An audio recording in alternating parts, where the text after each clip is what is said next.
Հարգելի գործընկերներ, իհարկե առիթ ունեցել ենք քննարկելու 2025 թվականի պետական բյուջեի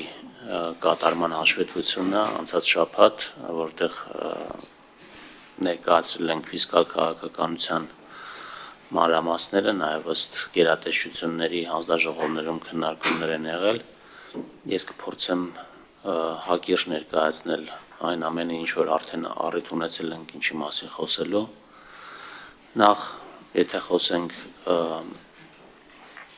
ընդհանուր հարկաբյուջետային քաղաքականությունից, այն ուղղված եղել տնտեսության դիմակայունության ամրապնդման ու աճի ներուժի բարձրացմանը, 25 թվականին հարկաբյուջետային ազդակը եղել է թույլ զսպող, չեզոքին մոտ, և 21-25 թվականներին տնտեսական աճը միջինում կազմել է 7,9%, իսկ 25 թվականին 7,1%։ Ըստ էության մենք մեկ խոսում ենք 7,2, մեկ խոսում ենք 7,1, դա պայմանավորված է նրանով, որ հաշվետվության մեջ գրված է 7,2%, հետո վիճակագրական ծառայությունը փոխել է այդ թիվը, դարձրել է 7,1%, այսինքն իրականում վերջի թիվը 7,1%-ն է, սակայն հաշվետվության մեջ գրված է 7,2%։ Ամենակարևոր ձեռքբերումներից է թերևս 25 թվականին մեր կապիտալ ծախսերը աճել են և հասել են հնայում 6,2%-ի,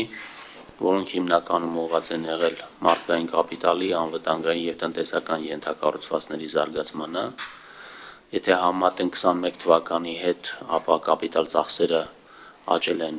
3,1%-ային կետով, իսկ ընթացիկ ծախսերը միաժամանակ նվազել են 2,8%-ային կետով։ Հիշեցնեմ, որ 21 թվականին կապիտալ ծախսերը հնայում 6,2-ի փոխարեն կազմում են 3,1%, իսկ ընթացիկ ծախսերը 23,1-ի փոխարեն կազմում էին 25,9%։ Հարկերը կազմել են 2 տրիլիոն 725 միլիարդ դրամ, դրանք կազմել են հնայի 24,1%-ը և 0,6%-ային կետով ավել են եղել նախորդ տարվա մակարդակից, 21 թվականի համեմատ 1,1%-ային կետով կամ 1 տրիլիոն 116 միլիարդ դրամով են ավել եղել։ Այստեղ բարելավմանը հիմնականում նպաստել է ավելացած արժեքի հարկի և շահութահարկի նպաստումները։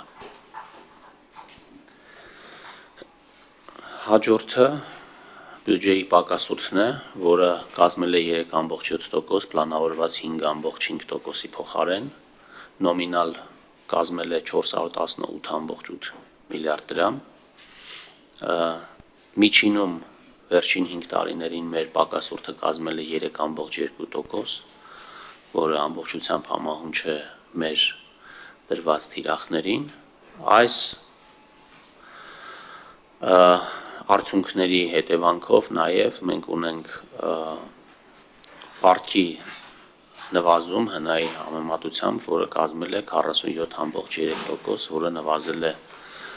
24 թվականի 48% մակարդակից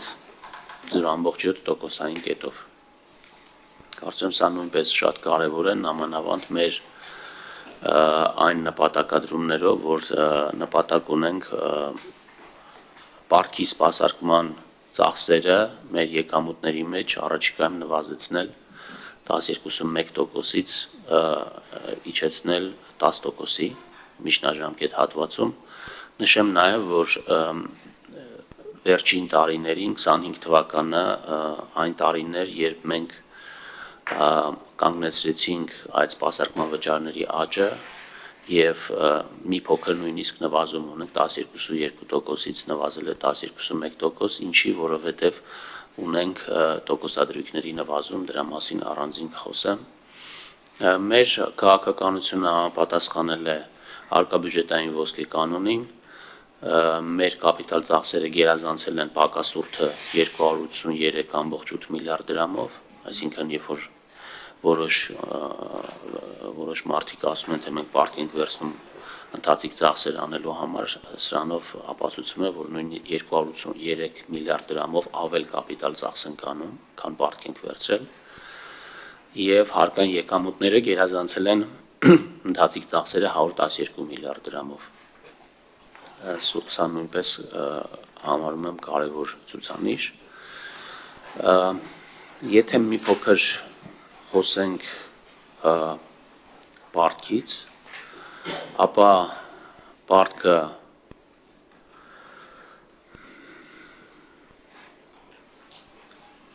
25 թվականի դեկտեմբերի 31-ի դրությամբ կազմել է 5 տրիլիոն 541 միլիարդ դրամ, իսկ դոլարով արտահայտված 14 միլիարդ 531 միլիոն դոլար։ Պարտքի մեջ ավելացել է դրամային պարտքի կշիռը, ներքին պարտքի կշիռը, որը նախորդ տարվա 52%-ից աճել է 53% եւ միաժամանակ ունենք միջնաժամկետ պարտքի ըստ ժամկետայնության միջնաժամկետ պարտքի շարունակական աճ, որը ելի պայմանավորված է ինչպես նախորդ տարիներին տոկոսադրույքների բարձր մակարդակով, այսինքն տոկոսադրույքների բարձր մակարդակի պայմաններում մենք որոշել ենք, որ երկարաժամկետ պարտքը այս պահին այդ ծավալով չենք ներգրավում, հետո երբ որ տոկոսադրույքները կնվազեն, ըստ այդմ մեր ծախսերի կառավարման տեսանկյունից կարծում եմ սա կարևոր է, դրա արդյունքում ըստ էության բոլոր ուղենիշային ցուցանիշները պարտքի հետ կապված գտնվում են մեր ցանկալի մակարդակում, բացի մինչև մարում մնացած միջին ժամկետից, որը ուղենիշայինը 7-ից 10 տարի է, մենք 25 թվականի վերջում ունենք 6-9 տարի, այսինքն մի փոքր նվազել է,